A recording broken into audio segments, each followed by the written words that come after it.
Early pregnancy को discontinue करने के लिए दवाइयाँ बेहतर रहती हैं या सर्जिकल प्रोसीजर एक बेहतर ऑप्शन है? गोलियाँ लेकर प्रेगनेंसी को डिसकंटिन्यू करना चाहिए या डीएनसी या जो सक्शन का प्रोसीजर होता है, जो ऑपरेशन के दौरान यानी सर्जिकल मेथड होता है, वह कराना चाहिए? जो भी महिलाएं प्रेगनेंसी डिसकंटिन्यू करने वाली होती हैं उनके मन में काफ़ी कन्फ्यूजन होता है कि इसमें से कौन सा तरीका बेहतर रहता है, कौन सा तरीका सेफ़ होता है, किस तरीके से फ्यूचर में प्रॉब्लम्स आने की संभावना कम रहती है। मैं डॉक्टर दीप्ति जैन गायनेकोलॉजिस्ट आपको यही डिटेल में समझाऊंगी कि कौन सा मेथड आपके लिए बेहतर मेथड है। उससे पहले मैं एक चीज़ को क्लियर कर देना चाहती हूँ कि जो प्रेगनेंसी का डिसकंटिन्यूएशन है ये कम्प्लीटली एक लीगल प्रोसीजर रहता है और इसे आप अपने नज़दीकी गायनेकोलॉजिस्ट से कंसल्ट करके ही कराएं।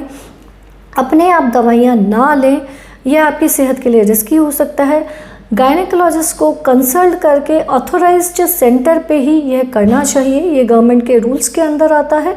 तो इस चीज़ का अच्छे से ध्यान रखिए कि आप अपने गायनेकोलॉजिस्ट को ज़रूर से कंसल्ट कर लें पहले। चलिए आते हैं, अब हम ये जानते हैं कि गोलियां लेने से क्या फ़र्क पड़ता है और सर्जिकल प्रोसीजर में क्या फ़र्क आता है। तो देखिए, गोलियां का क्या फ़ायदा है अगर हम गोलियों से डिसकंटिन्यू करते हैं। गोलियों का यूजुअल जो सिस्टम होता है, इसमें मीफेप्रिस्टोन और मीज़ोप्रोस्ट का कॉम्बिनेशन दिया जाता है। तो गोलियों का जो कोर्स होता है वो यूजुअली 2 दिन का कोर्स होता है। पहले दिन आपको 1 टैबलेट दे दी जाती है और अगले दिन बाकी बची हुई 4 गोलियां या तो ओरली या वेजाइनली दे दी जाती हैं।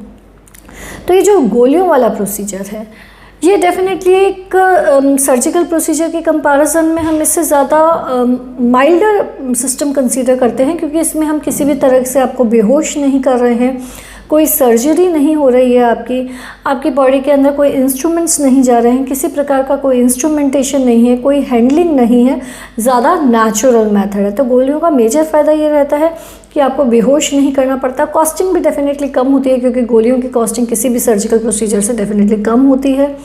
किसी भी प्रकार के कोई ब्लड टेस्ट वगैरह नहीं कराने पड़ते हैं इसको करने के लिए।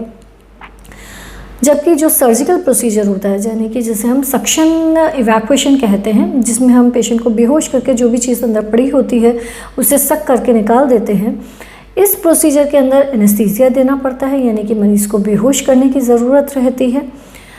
साथ में डेफिनेटली इंस्ट्रूमेंट्स जाते हैं आपकी बॉडी के अंदर, हैंडलिंग रहती है। लेकिन मेडिसिन्स के भी कुछ नुकसान हैं, जैसे कि अगर आप मेडिसिन्स से कराते हैं तो मेडिसिन का जो प्रोसीजर होता है वो लंबा चलता है, उसके अंदर जो ब्लीडिंग है वो 2 से 4 दिन या उससे भी ज़्यादा 8-10 दिन भी रह सकती है। पेन भी इसमें ज़्यादा रहता है, जबकि सर्जिकल प्रोसीजर जब हम करते हैं तो उसमें जो ब्लीडिंग होती है वो सिग्निफिकेंटली कम होती है। और पेन भी, क्योंकि बेहोश करके हो रहा है, आप अंडर एनेस्थीसिया हैं तो आपको पेन नहीं होता है, तो पेन भी सिग्निफिकेंटली कम होता है और ब्लीडिंग भी कम होती है जब हम सर्जिकल प्रोसीजर करते हैं। जबकि जब हम टैबलेट्स देते हैं तो पेन और ब्लीडिंग दोनों ज़्यादा की साइड में रहते हैं। मेडिकल प्रोसीजर जब भी हम करते हैं तो हम इसे यूजुअली अप टू 7 वीक्स तक कर सकते हैं, यानी कि 7 हफ्ते तक की प्रेगनेंसी में कर सकते हैं। 9 वीक्स तक भी दिया जा सकता है, लेकिन 9 वीक्स में इसका फेलियर का रिस्क काफ़ी ज़्यादा बढ़ जाता है। जबकि जो सर्जिकल प्रोसीजर है उसे हम थोड़ा ज़्यादा हफ्ते तक, यानी 9-10 हफ्ते तक आराम से कर सकते हैं। उसमें कंप्लीशन की जो पॉसिबिलिटी होती है वो ज़्यादा रहती है, यानी कि जब हम टैबलेट्स देते हैं तो कुछ हिस्सा बाकी रह जाए उसकी संभावना रहती है।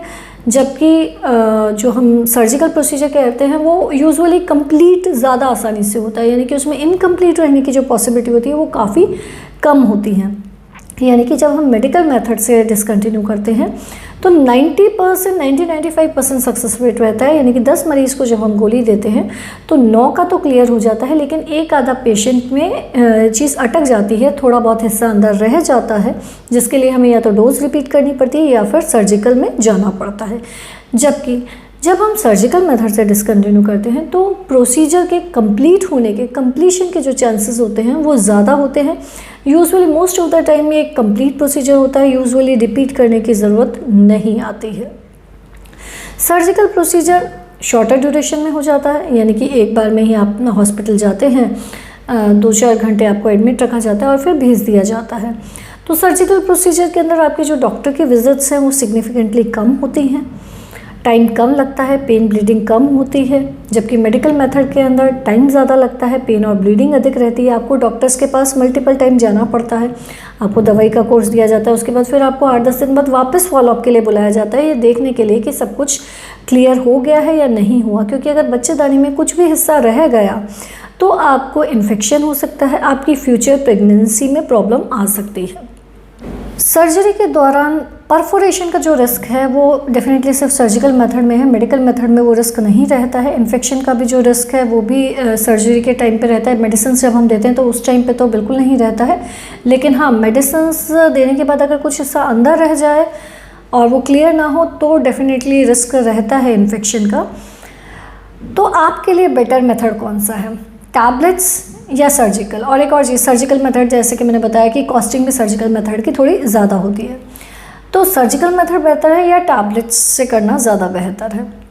देखिए, अगर आपका पेन टॉलरेंस ठीक ठाक है, अगर आप किसी प्रकार की बहुत जल्दी में नहीं हैं, आप 2-4 बार हॉस्पिटल जा सकती हैं, डॉक्टर के पास वापस दिखाने के लिए जा सकती हैं, अगर आपकी प्रेगनेंसी 7 हफ्ते से कम की प्रेगनेंसी है, अगर आप ज़्यादा नेचुरल वे में विश्वास रखती हैं, तो आपके लिए मेडिकल मेथड एक बेहतर मेथड है।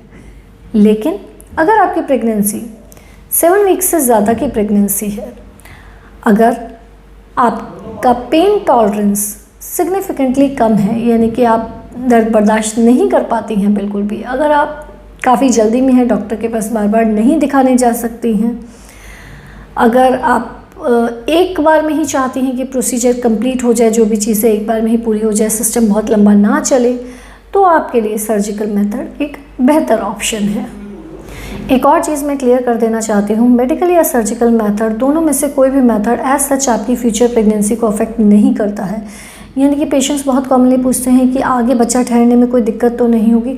तो देखिए, एज सच प्रोसीजर के कारण कोई दिक्कत नहीं होती, लेकिन प्रॉब्लम कब आती है, अगर हमारा ये प्रोसीजर इनकम्प्लीट रह जाए, यानी कि डिसकंटिन्यू का काम शुरू किया गया लेकिन प्रोसेस पूरा नहीं हुआ, कुछ हिस्सा अंदर रह गया, तो उसमें इन्फेक्शन हो सकता है। तो ऐसे केसेस में फ्यूचर में प्रॉब्लम आने की पॉसिबिलिटी रहती है। पर अगर प्रोसेस पूरा है तो यूजुअली फ्यूचर प्रेगनेंसी में कोई भी प्रॉब्लम नहीं आती है। आई होप आपका मेडिकल और सर्जिकल मेथड का जो कन्फ्यूजन है, उनके बीच में क्या फ़र्क है, वो मैंने क्लियर कर दिया है। लेकिन फिर भी आपको अगर कोई कन्फ्यूजन हो तो आप कमेंट बॉक्स में लिख के हमसे पूछ सकती हैं। चैनल को सब्सक्राइब कीजिए। धन्यवाद।